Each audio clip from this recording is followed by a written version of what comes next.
Hey guys, what's up? Welcome back to Hope 70 Let's Talk. Tonight, I'm going to do this episode on spiritual fasting. I think we all need to do spiritual fasting several times throughout our lives. For me personally, my life has gotten extremely noisy, and through the noise, I feel like I got a little disconnected with God, and I kind of got off my purpose a little bit. Um, so I'm doing a spiritual fasting now, which means I basically cut out all the noise that I could possibly cut out, all the distractions, things and people and places um, that were relevant to my immediate, like my now journey, and um, cutting out the noise and everything, and just focusing on what's important has given me the time I needed, and the clarity I needed to dig deeper into my faith. So I have been able to read a lot more of my Bible because I definitely got away from my Bible reading every single day. I honestly thought that with me having a Bible link on my website that I'm always on, um, that I would also be in my Bible more. Not so much the case. I mean, I was, but I wasn't. But since I've started my spiritual fasting, I have been reading my Bible every single day. And I've been doing a lot more prayer time with our kids. And my anxiety is a lot lower. My depression is a lot lower. Um, I still have a little bit of confusion on why certain things happen in life, but um, at the end of the day, unfortunately, I can do is say, hey, it is what it is. Let go and let God. So if you are having a confused time, like if you're going through a period in your life where you're just confused and you're heartbroken, and you're trying to fight but you seem to not be winning anything, just try to stop, pause, and pray, and just really kind of disconnect from all the noise, all the distractions, all the people and places and things that are irrelevant to your journey, and just dig deep into your faith and pray and reconnect with God. Dig into your Bible, um, and just do a huge spiritual fasting, cleansing your brain, cleansing your tongue, your eyes, your ears, your heart, your soul, everything. And just dig as deep as you can into your faith and into Bible readings and really reconnect with our Creator. And it'll definitely provide a little more clarity.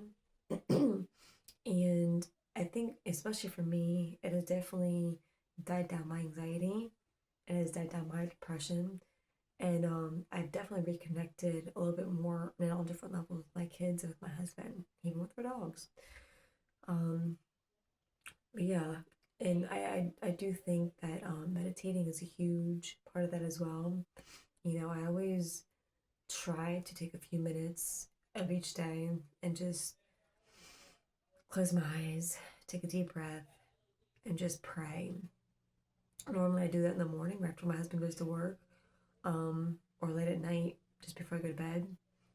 But you just have to close your eyes, take a deep breath in, take a deep breath out, and just go to the Lord in prayer and thank Him for everything that He has given you, blessed you, and taught you. And just really hold on to that. Carry that through your day and through your night, and just continuously pray to Him and let Him guide you.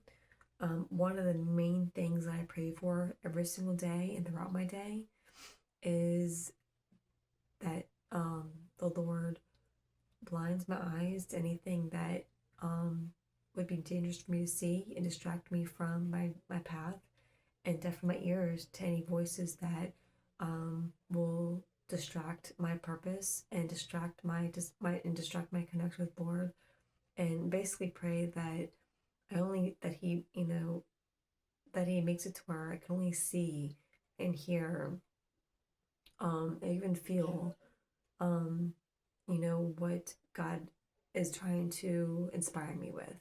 And I only try to listen to what, his guidances are. This world is full of demonic distractions. And unfortunately, I have learned that the distractions might not always seem evil or dangerous. They can sometimes be welcoming and comforting, which is what you kind of have to watch out for. So you always got to keep your guard up. But definitely just pray, um, for guidance and clarity, and just Bible read some more. Spiritual fasting is supposed to, basically just be like a refresher of your life and refresher of your spiritual, self, and reconnect you with the parts that have been disconnected, and just make your bond with God stronger. So I strongly suggest that you do spiritual fasting if you feel uneasy or confused or heartbroken or disconnected, or if you feel like you're fighting a losing battle. Just take a moment. And I mean, sometimes it's easier said than done. With me, one of the biggest things I did too was I kind of disconnected. Well, not really disconnected. I got off of social media to a point.